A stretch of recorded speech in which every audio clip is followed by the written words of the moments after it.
अस्सलाम वालेकुम, मेरा नाम है श्वेता। अस्सलाम वालेकुम, मेरा नाम है इंदर और आप सबका स्वागत है हमारे चैनल में। सब मोहम्मद सब के लिए पार्ट 9। आइए देखते हैं। अस्सलाम वालेकुम दोस्तों, कैसे हो?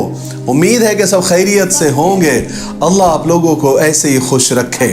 सबसे पहले तो मैं आपसे माजरत चाहता हूँ कि मेरे घर शिफ्टिंग की वजह से आपको 3 दिन इंतज़ार करना पड़ा, लेकिन इंतज़ार का भी अपना मज़ा है। जो मज़ा इंतज़ार में देखा न कभी वस्ल यार में देखा, क्योंकि जो मज़ा इंतज़ार में है वो तो यार के मिलने पर भी नहीं है। ठीक है, तो सरकार दो आलम सल्लल्लाहु अलैहि वसल्लम की पूरी ज़िंदगी पर बनने वाली वीडियो सीरीज़ जिसका नाम मोहम्मद सब के लिए है सल्लल्लाहु अलैहि वसल्लम, ये इसका 9वां हिस्सा यानी पार्ट 9 है। थोड़ा हम रिकैप कर लेते हैं कि हमने 8वें हिस्से में क्या सुना। हमने 8वें हिस्से में सुना कि चचा अबू तालिब मुल्क शाम के सफ़र पर हुजूर पाक सल्लल्लाहु अलैहि वसल्लम के साथ गए और मुल्क शाम के सरहदी शहर बुसरा, जहाँ पर मुल्क शाम का सरहद था, वहाँ पर एक बहुत बड़ा गिरजाघर, एक कनीसा था, उसके सामने आपने पड़ाव डाला। उस गिरजाघर के बहुत बड़े आलिम बुहैरा राहिब ने किस तरह पूरे काफिले को खाने की दावत दी और आपको पहचाना और पहचान कर चचा अबू तालिब से कहा कि आप इस बच्चे को वापस मक्का लेकर जाओ और यहूदियों से बचाए रखना, वरना ये बर्दाश्त नहीं कर पाएंगे कि आखिरी नबी कुरैश में पैदा हो गया है। इसलिए चचा अबू तालिब ने शाम का आगे का जो बिजनेस टूर था, जो तिजारती सफ़र था, उसको कैंसिल करके उसी सरहदी शहर बुसरा से मक्का वापस आ गए ताकि आप सल्लल्लाहु अलैहि वसल्लम की हिफाजत हो सके। चलिए अब आगे सुनते हैं। अब हुजूर पाक सल्लल्लाहु अलैहि वसल्लम की उम्र 12 साल से ज़्यादा हो चुकी थी और आपका ज़्यादा वक्त तन्हाई में गुजरता। उस उम्र में बच्चे खेल कूद में अपना वक्त ख़राब कर देते हैं, लेकिन आपको ये बात बिल्कुल पसंद नहीं थी कि आप अपना सारा वक्त खेल कूद में ख़राब कर दें, बल्कि आपको इस छोटी सी उम्र से ही ये बात पसंद थी कि आप तन्हाई में खामोश बैठ जाएं और कायनात के ज़र्रे ज़र्रे पर गौर फरमाएं, फिर इस कायनात के पैदा करने वाले को पहचाने कि वो कौन है और कहाँ है। क्या वो इन पत्थरों की बेजान तस्वीरों में है या वो एक ऐसी ज़ात है जो हमारी नज़रों से ओझल है, छुपी हुई है, लेकिन हर जगह मौजूद है। आपके दिल ने कभी इस बात को कबूल ही नहीं किया कि पत्थरों के इन पुतलों में कोई ताकत हो सकती है, किसी को मारने की, किसी को जिलाने की, किसी को बीमार करने की, किसी को सेहत देने की, किसी को रोजी देने की, किसी को भूखा रखने की। आपके दिल में बचपन से ही ये यकीन पैदा हो गया था कि ये तस्वीरें और ये लात हुबुल की मूर्तियां बेअसल और बेजान हैं। ये खुद अपने नफा नुकसान के लिए बेबस है। आदमी के अपने हाथ से बनाई हुई ये सब चीजें इबादत के लायक हो ही नहीं सकती। मगर आप जब देखते कि आपके कौम के लोग उन्हीं पुतलों की इबादत करते हैं, उन्हीं के सामने सर झुकाते हैं, सब छोटे बड़े, अमीर गरीब, आका गुलाम, सब उन पत्थरों की इबादत करते हैं, उस वक्त आपके दिल को बहुत तकलीफ होती थी। मगर सीधा रास्ता कौन सा है और किधर है? आप तन्हाई में खामोश बैठते और यही सब सोचते रहते। उस वक्त मक्का सारी बुराइयों का अड्डा बना हुआ था। ऐसी कोई बुराई, ऐसी कोई खराब आदत बाकी ही नहीं थी जो मक्का वालों में नहीं थी। शराब पीना, जुआ खेलना, कत्लो गारतगिरी करना, ये मक्का वालों के पसंदीदा और फेवरेट काम थे। इसलिए मक्का के बच्चे भी जब बड़ों का ये काम देखते और बड़ों को ये काम करता हुआ देखते तो बचपन से ही उनकी तरबियत वैसी होती और वो वैसे ही काम करना शुरू कर देते। फिर जब मक्का वाले आपको देखते तो हैरत करते कि हुजूर पाक सल्लल्लाहु अलैहि वसल्लम ना अपने दोस्तों के साथ इधर उधर फिरते, ना उनके साथ खेलते, बल्कि इस बचपन के जमाने में भी आप अपना वक्त इस तरह गुजार रहे हैं जैसे बड़ी उम्र के लोग गुजारते हैं। बड़ों का अदब करना, एहतराम से बात करना, इज्जत करना, छोटों से प्यार और शफकत से पेश आना, औरतों की इज्जत करना, गरीबों की मदद करना, इस तरह आपका बचपन हर बुराई से पाक गुजरा, शराफत, नेकनामी और बुजुर्गी के साथ गुजरा। फिर आपने उसी उम्र में बकरियां चराना शुरू कर दी। जो लोग चाहते अपनी बकरियां आपके हवाले कर देते, आप उन्हें जंगल में ले जाते, वहां दिन भर बकरियां चरती और आप उनकी निगरानी फरमाया करते थे। लोग आपके अखलाक, आपकी आदतों को देखते और आपकी उम्र को देखते तो उन्हें बड़ी हैरत होती। आपकी सच्चाई, आपकी पाकीज़गी को देखते तो उनके दिलों में आपके लिए जबरदस्त एहतराम पैदा हो जाता। आपकी सच्चाई, नेकी, शराफत ने सारे मक्का में आपकी मोहब्बत, इज्जत पैदा कर दी थी। यही वजह थी कि आपका नाम मक्का वालों ने अमीन यानी अमानतदार रख दिया था। फिर आप उसी नाम से पुकारे जाने लगे। उस जमाने में मक्का के करीब हर साल कुछ मेले लगा करते थे। बड़े छोटे हर तरह के मेले मक्का के करीब लगा करते थे। लोग दूर दूर से वहां पर बड़े बड़े बिजनेसमैन, बड़े बड़े ताजिर आते थे, वहां अपनी दुकान, अपनी शॉप्स लगाते थे। उनमें सबसे बड़ा मेला उकास का मेला था, जिसका नाम उकास था।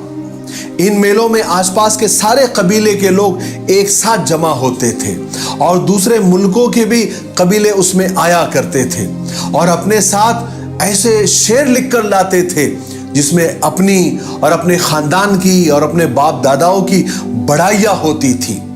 और उकास के मेले में ये लोग जत्थे बनाकर और ग्रुप बनाकर बैठा करते थे और ये अशार, ये पोइट्रीज और ये नज़में पढ़ा करते थे।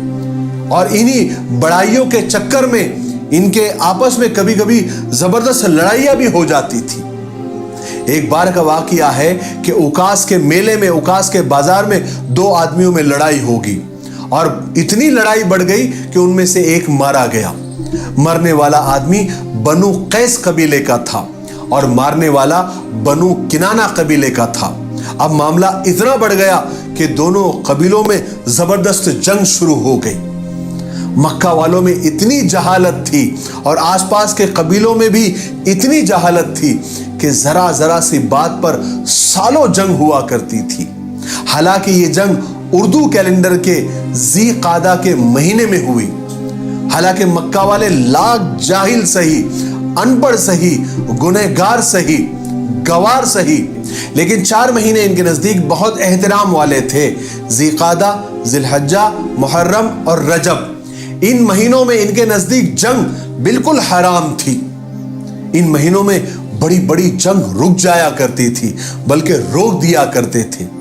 लेकिन इस जंग में इन दोनों कबीलों को, बनु कैस और बनु किनाना को, इतना जोश आ गया कि इन्होंने इस मोहतरम महीने का भी ख्याल नहीं रखा, जिससे सारे अरबों को और मक्का वालों को बहुत दुख हुआ।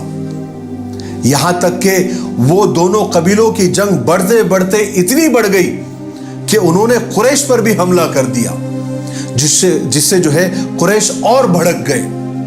उन्होंने फिर जंग की तैयारियां शुरू कर दी और इस जंग को मक्का की हिस्ट्री में और मक्का की तारीख में हर्ब फुज्जार यानी गुनाहों और बगावत वाली जंग का नाम दिया गया।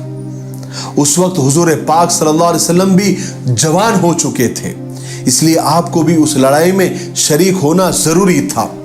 चुनांचे आप भी उस मैदान जंग में तशरीफ ले गए। उस जंग में आपके सारे चचा भी शरीक थे।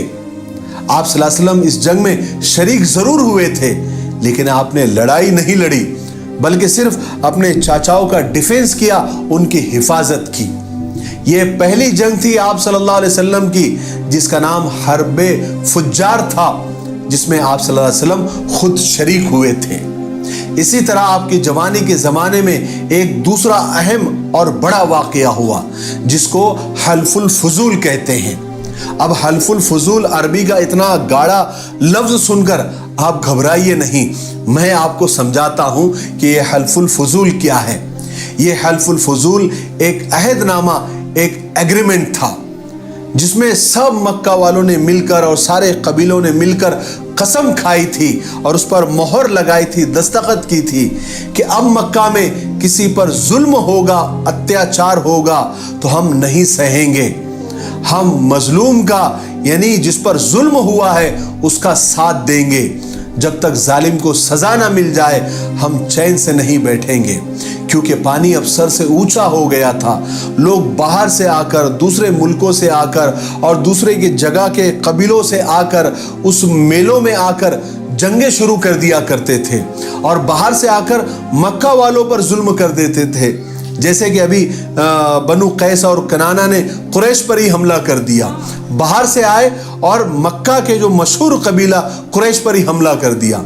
इसलिए ये एग्रीमेंट और ये हलफनामा बनाने की ज़रूरत पेश आई कि एक इत्तेहाद, एक इत्तेफाक, एक अलायंस कर दिया गया सब कबीलों के अंदर कि अब मक्का वालों पर जुल्म हुआ तो बर्दाश्त नहीं किया जाएगा। और ये एग्रीमेंट, ये हलफनामा एक मक्का के बड़े सरदार अब्दुल्ला बिन जदान तैमी के घर में हुआ था। इस मजलिस में बड़े बड़े दिग्गज और सरदार और बड़े बड़े कबीले उसमें मौजूद थे, जैसे बनु हाशिम, बनु मुत्तलिब, बनु असद, बनु ज़ोहरा, बनु मुर्रा वगैरह सब इसमें, सारे कबीले इसमें शामिल थे। इन सब खानदानों ने और कबीलों ने मिलकर ये एग्रीमेंट किया था जिसका नाम हल्फुल फुजूल रखा था। मुझे उम्मीद है कि आप हल्फुल फुजूल को समझ गए होंगे। खुद हुजूर पाक सल्लल्लाहु अलैहि वसल्लम भी उस वक्त उस हलफनामे में और एग्रीमेंट के वक्त शरीक थे और उस वक्त आपकी उम्र 20 साल से भी ज़्यादा हो चुकी थी और आप इस एग्रीमेंट में इसलिए शरीक हुए थे कि ये मामला मजलूमों को और मुसीबत ज़दा लोगों को इंसाफ दिलाने का और उनको मदद करने का था, जो कि आपका असल जज्बा था, असल काम था, क्योंकि आप हमेशा गरीबों की, मुसीबत ज़दा लोगों की मदद किया करते थे, उनके दुख दर्द में काम आया करते थे। इसलिए आपने इस एग्रीमेंट, इस अहदनामे, इस हल्फुल फुजूल जिसका नाम है, उसमें बढ़ चढ़कर हिस्सा लिया था।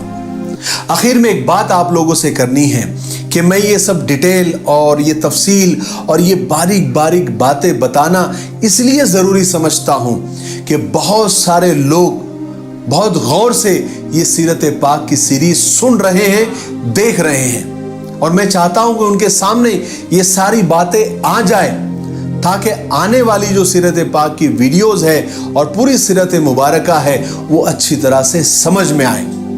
फिर भी मैं आप लोगों से पूछना चाहता हूं, अगर आपको ऐसा लग रहा है कि इन बारीक बारीक बातों की वजह से और डिटेल्स और तफसील की वजह से आपको समझने में कुछ दिक्कत हो रही है, कुछ मुश्किल आ रही है, कोई परेशानी हो रही है, तो मुझे कमेंट्स करके ज़रूर बताएं। जो लोग ये चाहते हैं कि बारीक बारीक बातें भी बताई जाए वो लोग भी कमेंट्स करें और मुझे बताएं, और जो लोग ये चाहते हैं कि बारीक बारीक बातें न बताई जाए, सिर्फ बड़े बड़े वाक़यात और बड़ी बड़ी बातें ही बताई जाए, वो लोग भी कमेंट्स करें ताकि मैं कंपेयर कर सकूं। मैं आपको बता दूं कि मैं रिप्लाई करने में थोड़ा सा सुस्त और कमज़ोर ज़रूर हूं, लेकिन एक बात मैं आपको बता दूं कि मैं आप लोगों के सारे कीमती कमेंट्स पढ़ता हूं, उस पर गौर भी करता हूं, उस पर सोचता भी हूं।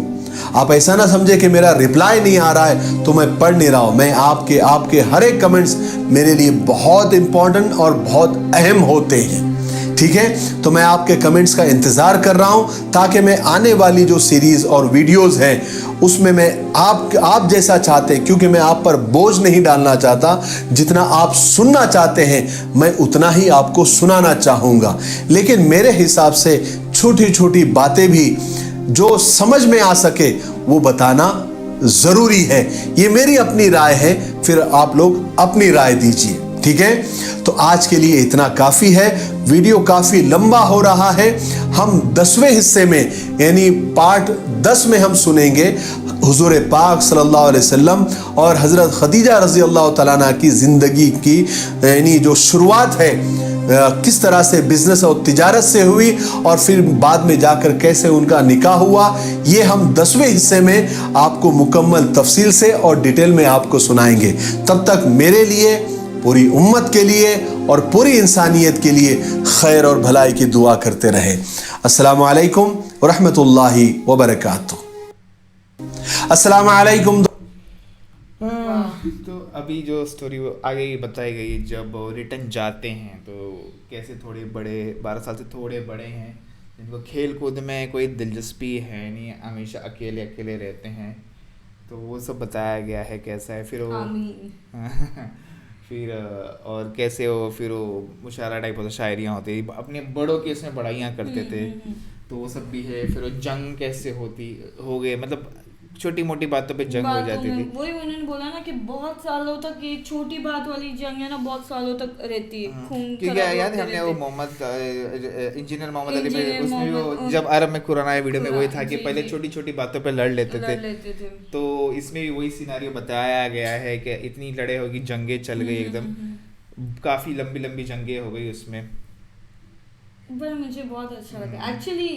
یہ بھی ہے کہ ان کے کمنٹس سب وہ دیکھتے ہو گے, ہم بھی آپ کے کمنٹس دیکھتے ہیں کیونکہ ایکچولی جو نالج آتی ہے نا, کیونکہ دیکھو ہم لوگ تو ویڈیو دیکھ رہے ہیں, ہم سے تو بہت ساری چیزیں چھوٹ جاتی ہیں, بٹ وہ جب ہم کمنٹس پڑھتے ہیں نا ڈیٹیل میں اور معلوم پڑ جاتا ہے, ہمیں ڈیٹیل میں اور معلوم پڑتا ہے, اچھا ایسا بھی ہے ویسا بھی, مطلب ہم اور چیزیں. ابھی جیسے پہلی جنگ میں کیسے وہ شریک ہوئے, انہوں نے بھلے لڑا نہیں, بس اپنے چاچاؤں کو پروٹیکٹ کرنے کے لیے وہ جنگ میں تھی. یا پھر جو دوسری جنگ کے بارے میں بتایا جہاں پہ وہ ایگریمنٹ والا سین تھا, تو وہ سب بھی ہے کیونکہ وہ مظلوموں پر جو ظلم ہوتا ہے اس کے اوپر ان پہ چالو ہو گئے, تو باہر کے آئے ہوئے. یس, تو اچھا نہیں ہے, ٹھیک ہے. لیکن اچھا ہے, بہت اچھا ہے, ہم کو بہت اچھا ایکچولی. ابھی آئی نو ویڈیوز بن چکے, بٹ ہمارے لیے چھوٹی چھوٹی ڈیٹیل بھی بہت بڑی ہے, بہت معنی رکھتی ہے. وہ تو دیکھ کے مجھے لگتا ہے, پتا نہیں, اور دیکھنا پڑے گا. تب تک کے لیے ہماری ویڈیو کو like, subscribe, share, comment, click on the bell icon. Bye bye. Thank you.